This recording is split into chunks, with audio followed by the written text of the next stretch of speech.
ہمارے یہاں میاں بیوی آپس میں نکاح کے ذریعے سے محرم ہو جاتے ہیں، لیکن فون محرم نہیں ہوتا، پتہ نہیں کیوں ایک دوسرے کا فون محرم نہیں ہوتا، اس کا پاسورڈ انہیں نہیں پتا ہے، ان کا پاسورڈ انہیں نہیں پتا ہے، اور بات کی جائے تو کہا صاحب پرائیویسی، میاں بیوی کے بیچ میں کیا پرائیویسی ہے؟ یہ پاسورڈ شیئر نہ ہونا اس بات کی علامت ہے کہ کچھ چھپا ہے، یہی سے معاملات خراب ہوتے ہیں۔ توجہ کریں، شہزادی کیا فرماتی؟ ہماری اور آپ کی زندگی میں کوئی جھوٹ نہیں آیا، لہذا اگر آپ چاہتے ہیں کہ رشتے مضبوط رہے تو رشتوں میں جھوٹ نہیں آنا چاہیے۔ دوسری بات جو جناب زہرا نے فرمایا، یا علی ہمارے اور آپ کے رشتے میں خیانت نہیں آئی، ان کے ہاں تصور خیانت نہیں ہے۔ آپ غور کر رہے ہیں؟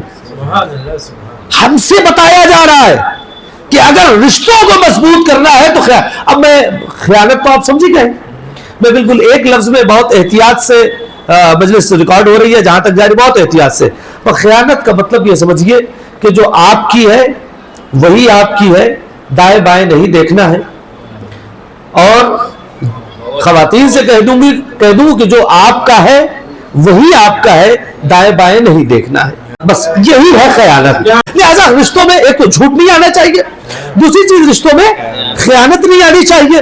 چلیے یہ دو چیز میں کم سے کم اپنی قوم کے لیے اتنا حسن ظن رکھ لیتا ہوں کہ یہ دو چیزیں ہماری قوم میں نہیں ہے، لیکن تیسرا والا مسئلہ ہے وہ ہر گھر کا ہے، اسے دور کرنا ہے، وہ مشکل ہے۔ تیسری چیز جناب زہرا کیا فرماتی ہے؟ ہمارے رشتے میں ان ایڈجسٹنگ نہیں آئی، یعنی کبھی ایسا ہوا ہی نہیں کہ آپ کچھ کہیں اور میں ناراضی ہوں اور میں کچھ کہوں آپ نے راضی رہے، جو آپ کہتے تھے میں اس پہ راضی تھی اور جو میں چاہتی تھی آپ اس پہ راضی تھے۔ کس گھر میں ایسا ہوتا ہے؟ میاں کچھ کہہ رہا ہے، بیوی کچھ کہہ رہی ہے، میاں ادھر جا رہا ہے، بیوی ادھر جا رہی، یہی ہوتا ہے نا۔ ہمارے گھر میں تو سارا مسئلہ انریلسٹک ہے، 20 سال 25 سال شادی کو ہو جاتا ہے، ایڈجسٹ نہیں ہو پاتے ہیں۔ ایسا کیا ہوا کہ علی کے یہاں سارا ایڈجسٹ ہے، ہمارے یہاں ایڈجسٹ نہیں ہوتا؟